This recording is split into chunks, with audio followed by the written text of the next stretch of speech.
Hi అండి. మా ఊరి జాతరలో నిన్న అమ్మవారికి వాళ్ళకి జలాభిషేకం జరిగిందండి. ఆ జలాభిషేకంలో ఇలా బిందెలు తీసుకొని బయలుదేరాము. ఫస్ట్ జాతర స్టార్ట్ అయిన రోజు ఇట్లా అమ్మవారికి అభిషేకం అది చేశామండి. అప్పుడేమో ఆడపడుచులు మాత్రం వెళ్ళాలన్నారు. ఇప్పుడైతే కోడళ్ళు, ఇంకా అప్పుడు పోసిన వాళ్ళు, పోయిన వాళ్ళు, ఆడపడుచులు మొత్తం అందరూ వెళ్ళి ఇప్పుడైతే పోయొచ్చు అని చెప్పారండి.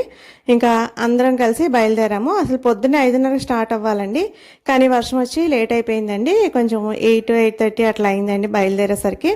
ఇంకో చూడండి, వర్షంకి ఎక్కడికక్కడ బురద అది చిరాగ్గా ఉందండి. ఇంకా వెళ్ళిన తర్వాత నీళ్ళైతే పోసేసామండి అమ్మవారికి, ముగ్గురు అమ్మవార్లకి, పోతురాజు బాబుకి కూడా.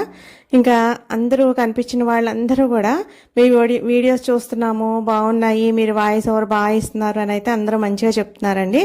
కొంతమంది అయితే జాతర మొదలైన దగ్గర నుంచి చూస్తున్నాము, అంతకుముందు తెలియదని అయితే అన్నారు. చాలా మంచిగా అయితే అనిపించిందండి. అందరూ మీ వీడియోస్ చూస్తున్నాము, బాగున్నాయి అని అనేసరికి చాలా హ్యాపీ అనిపిస్తుందండి. ఈ కష్టం అంతా కూడా మర్చిపోయేలాగా అనిపిస్తుంది ఆ మాటలకి. అది ఇలా అందరం కలిసి అయితే ఇట్లా వెళ్ళి జలాభిషేకం అయితే చేసామండి. నేనైతే మీరు మధ్యలో ఒక చోట చూడొచ్చు, పట్టుకోలేక చేతితో పట్టుకున్నాను. బాగా అసలు చేతులు అంత బాగా పని చేయట్లేదండి. ఇది కొంతమంది అయితే మమ్మల్ని వీడియో తీసి పెట్టు అని అయితే అడిగారు, వాళ్ళని కూడా తీసి అయితే పెట్టాను. ఇదిగో చూడండి, ఇలా అందరూ మొత్తం అమ్మవార్లకి, పోతురాజు బాబుకి కూడా ఇట్లా నీళ్లు పోస్తున్నారు. నేను నీళ్లు పోయడం అయిన తర్వాత వీడియో తీశానండి.